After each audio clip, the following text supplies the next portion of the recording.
all about how he looked. That's why you got Boss to do his outfit. Yeah, but he didn't mind how he got to the result.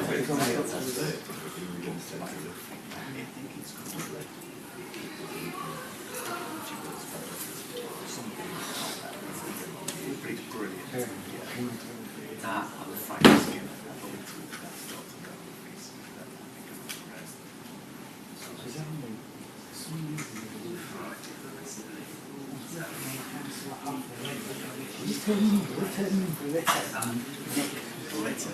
Stupid bottom. Why have I got that? Why have I got Mrs. Header? Why am I doing it now? Because it's what? Funny. That's like a proper Rick Mail.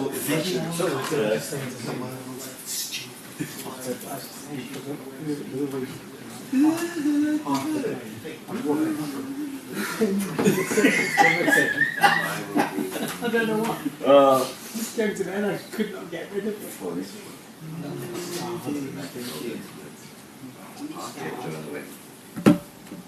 I love it when he's picking on Neil. Don't you? No.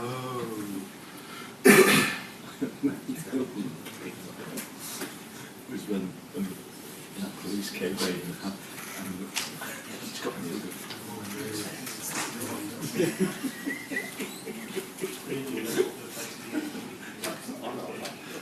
My favourite door opening is when yeah.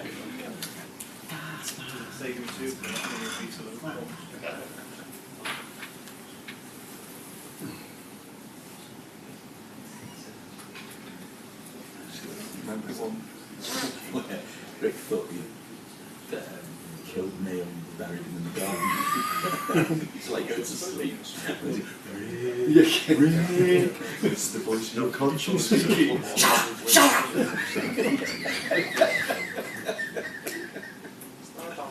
You killed Neil, didn't you? No, I didn't. She did. I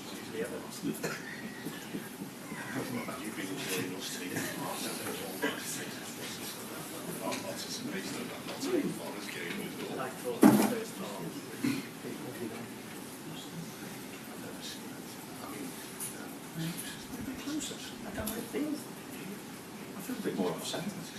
That's been moved. She has a part of the floor. I know what I thought. So must have moved this. Is your faculty taking goal? Do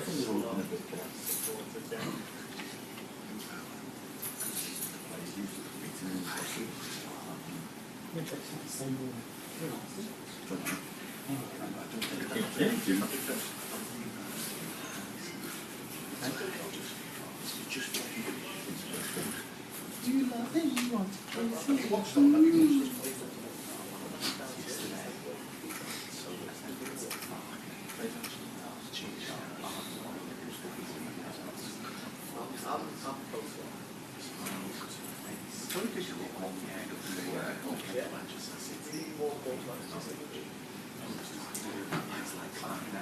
Sometimes I accidentally do something by mistake.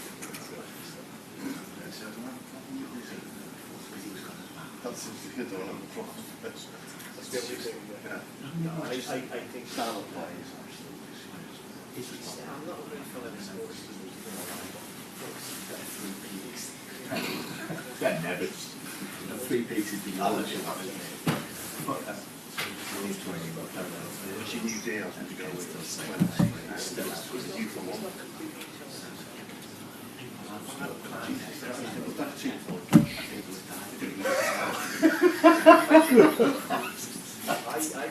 After taking a turn. laughing. I don't think any of us expected you to say that.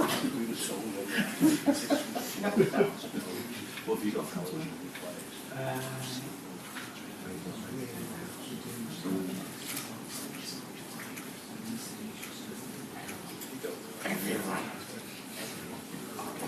All eyes. All eyes.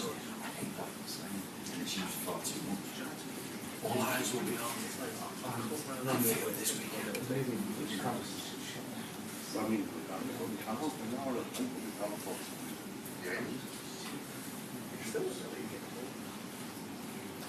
See, now everyone's saying I'll become Not Looked good, rather than very good previously. No, but that was taken out of context. All stat. Well, the thing is, though, their last 4 games, the 4 of the top 7. Which is 3 of the top 5 in there. Not as bad as Everton's. Yeah, 3 top 5. Yeah, but they're not playing. The last thing we need is your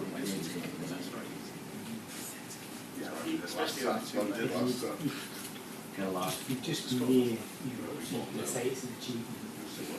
We need to be in the top half. At that point where we say what he's managed to outdo himself a lot in this season.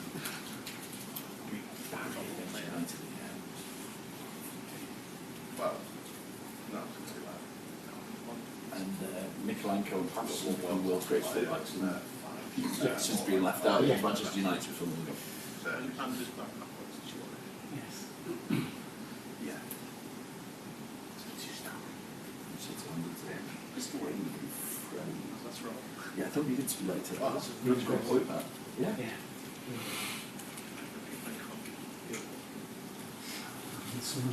Well, even if he's Deliberately going to stick some right. Thanks for stitching me right.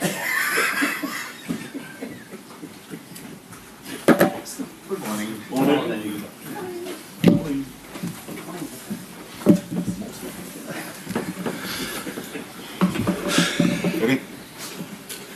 Arne, just to check on team news, Jeremie Frimpong, Florian Wirtz, how are they likely to be available? Jeremie is trained with us a few times this week, so he is available. Don't expect Florian to be available, so yeah, that's a disappointment. Of course, every time when a player is not available is a disappointment, and also something that I didn't expect after last week. But yeah, that's sometimes how things can evolve, and unfortunately this time not in a positive way.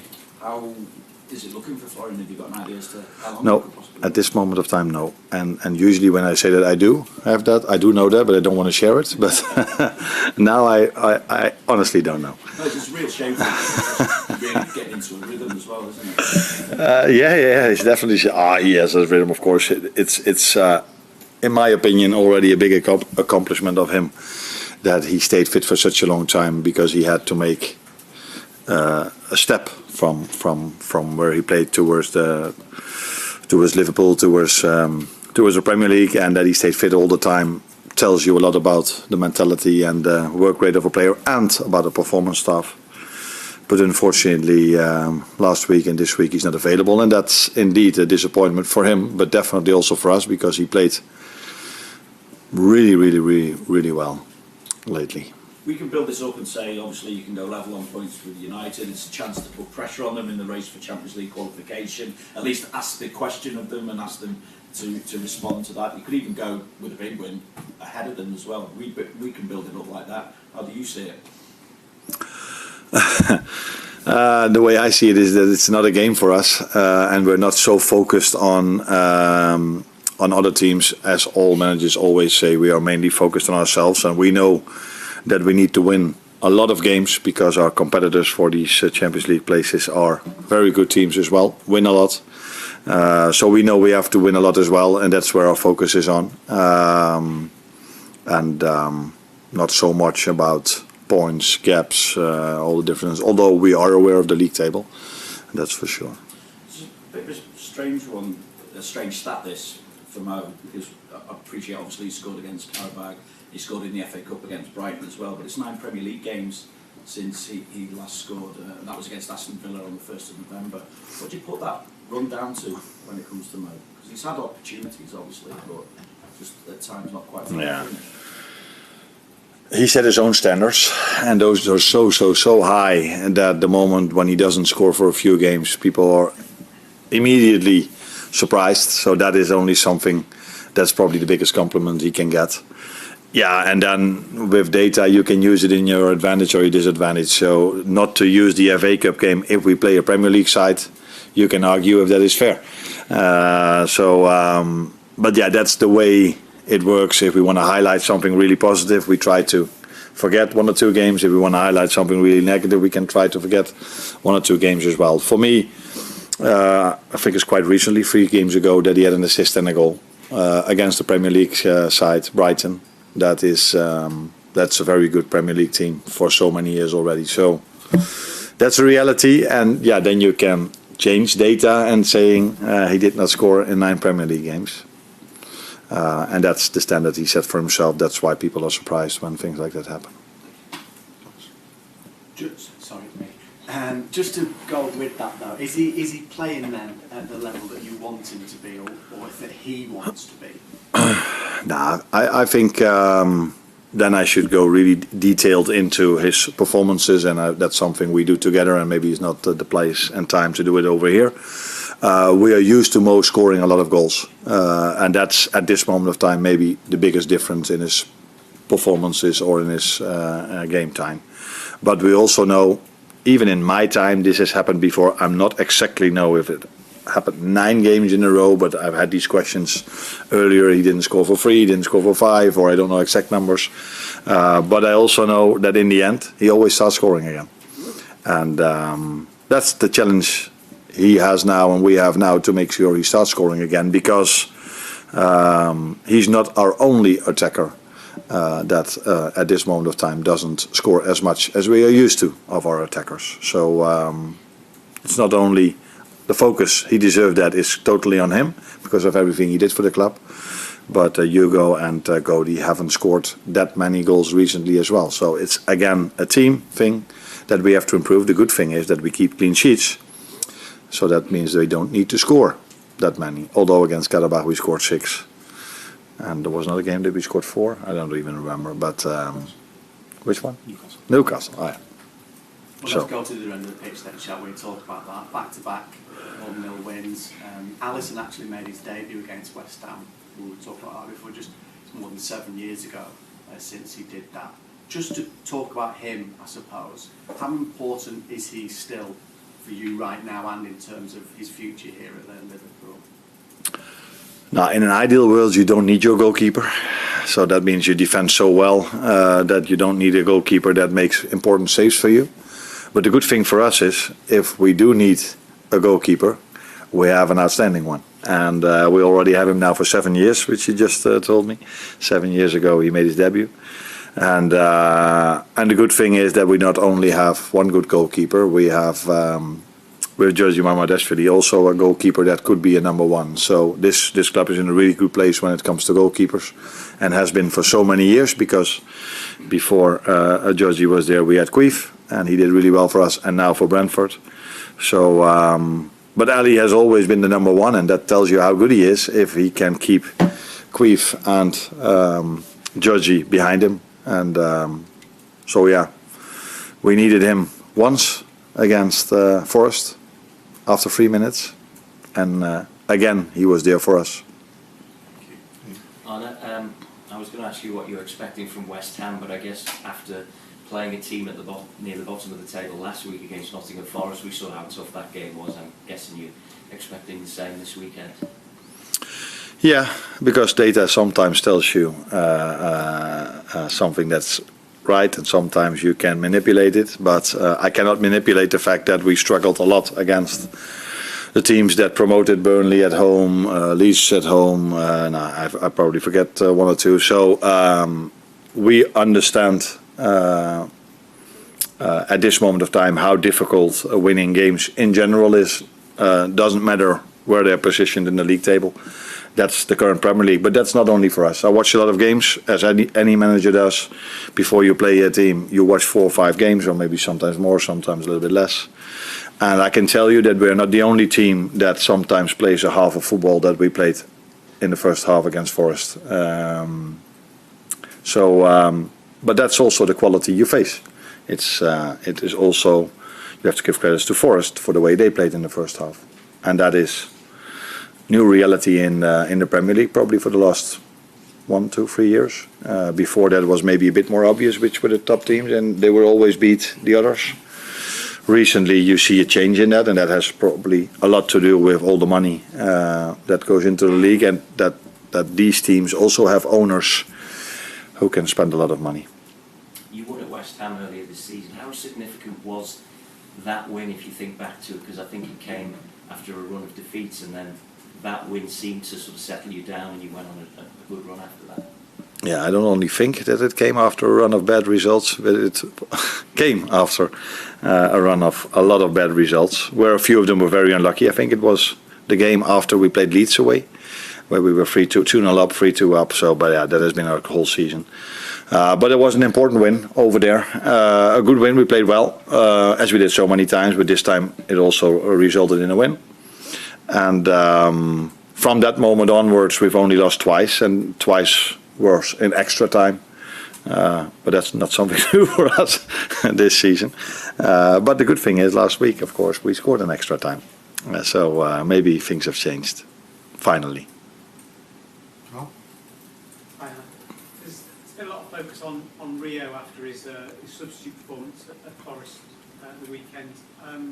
He's not started a Premier League game this season, so I'm just wondering how much closer is he to getting to that point, and what does he need to do to try and sort of achieve that? Yeah, another great example how you can manipulate data, only talking about Premier League games, not talking about FA Cup, League Cup and Champions League. So only taking that and then say he only played 90 minutes Premier League, where I think if you want to be more realistic, or you just tell the truth, that's sometimes nice as well. Then you see that his playing time has improved massively over the last few weeks. And that's the reason for that, because he developed. He became a better player. And I think it's only very positive that people start to talk about him, because that tells you that he does really well. And I would love people to talk about all the players I have on the bench like that, because that means every time I bring them in, they do really well. And that's something we like. And it's another example of a player that developed in the last 6, 7 or 8 months towards a player that people want to see more and more. And the same goes for me, because I play him more and more recently. And that's all due to the fact that he does well when he comes in. And of course the highlight was completely on his great 1v1 action, and it should be, because I've sat here many times telling how difficult it is to beat 1-on-1 and how important that is in football. But he had a few other actions in that game as well, a few other moments in that game as well, where we also talk about, and where maybe pundits don't talk about that much. But that's part of development of a player, and I really like where he's at the moment, where he is in his development. And I would be surprised if he stays fit, if not more minutes will come in the near future. Hi Arne, I wanted to ask you about Kerkez, because you took him off in the final minutes against Forest. Was it a physical issue, something with his performance, or just a tactical change? But most importantly, can any of this affect his involvement against West Ham? Can any of this? No, he was completely fit. No, he was completely fit. He played already 80 minutes, and we had to defend quite a bit in the first half. So I brought a fresh player in, and that's also a very good player with Robertson. I changed my both wingers, and I changed both fullbacks hopefully to get that fresh energy for the last 10 to 15 minutes. And that's the good thing about having more than 11 players. And if I'm able to make that changes, not in every position I can make those changes, but if I can, and I think it's necessary, I do so. But Milos played an okay game, and he's available for tomorrow. There's obviously been quite a lot of late drama in your games this season, and in terms of goals in the second half, there's a big difference to goals in first half. I think your second goals in the second half. In terms of sort of maybe starting games a bit more slowly, what do you put that down to? Is it the opposition? Is it the approach? What do you sort of put that down to? It's never the approach. If you would if you would just look our game backs, you never see us dropping into a low block, which so many teams in the Premier League do. But we never do. Now, if I say never, then people can find one example maybe. But every time we try to press for 90 minutes as high as possible, and when we have the ball, we try to create. But that's sometimes difficult against teams that play in a certain style. I will not describe that style because... and as a result of that, you usually see a second half being a bit more open. Why? Because both teams get a bit more tired, and that can sometimes lead to gaps or openings, and then all of a sudden we can then score our goals. But it's never down to our approach. We've seen many times when we played, for example, at Anfield, that the approach of the other team. So when I had to play at Anfield, when I was at Feyenoord or another club, and I never played here, I would 100% tell my players, try to slow the game down in the first 15 to 20 minutes because you don't want the fans to go behind the team. So take your time in throw-ins, take your time in set pieces, do all the things to slow it down, to calm the fans down. And that's what I think I see other teams trying to do as well, which is completely fair. And it's up to us to still find moments when we then have the ball to be able to create, but that is against a team that is completely fit, ready to compete, more difficult than after 70 minutes when the other team is maybe a bit more tired. Hi Arne, I wanted to ask you about Hugo Ekitike. He scored 2 headed goals so far this season, but going right back to the first game in the Community Shield, he had quite a few opportunities to maybe increase that tally. I wonder, considering the improved safety guidelines around heading in training, things like that, is it more difficult in the modern era for a player to improve and improve quickly in that particular area? No, I don't think so. It's right. It's true that when I played, and that's a long time ago, we probably had some time. There was a ball hanging on a row, and you had to add that ball 150 times to try to work on your technique. I think modern ways of training would probably not use that anymore because it's so isolated that you can argue if you can improve in that manner. But it is true that what you are noticing, we are noticing as well, and he notices this himself also, and I'm working with players that always want to develop. So this is one of his points that he wants and tries to develop, and where we do work on. Not every single day, because that's not possible for other reasons than safety guards. But it's a part of his game that but also he himself wants to develop. Because he could have scored a few more goals indeed if he would have been better in that part of the game. But being 22, 23, I think it's quite normal that there are always parts of the game that you can improve. And this for him is one of them. Yeah. Michael, last one. There have been obviously a lot of calls for Rio to play a little bit more since Sunday. There's obviously a lot of excitement around him and his development. How much more difficult does that make it for you to manage and maintain that situation, just the excitement around him? No, it's totally not difficult because of how he is. And that's something special. For a 17-year-old to be hyped like he is, not only now, but I think this is throughout his whole career, which is not so long. There's been a lot of talks about him because we can all see how special he is and his talent. And he's handling that situation really well, so that's a big compliment to him, but probably to his parents as well, who raised him. That he's down to earth, works really hard, just keeps going, and doesn't lose his head because one or two pundits had a positive feedback about his game. And that is something I think you also need if you want to make the next steps, because if you also already start to believe how special you are after one or two remarks from pundits, that's probably not the way to become the player he wants to become. So he's down to earth, works really hard, understanding, also understands which part of the game he has to improve, which is even more normal for a 70-year-old. But we have to keep his special quality, and that's beating players in 1v1s. And that's not 10 out of 10 times working, and it doesn't have to be working 10 out of 10 times, but you have to keep on trying. Because there are not many players in modern football that can take on 1v1s on a regular basis and being successful and outplaying their opponents a lot of times. So that is a quality that is special, and that's why we also want to take so good care of him, because we have a lot of belief in how special he is. Thanks, Arne. You're welcome.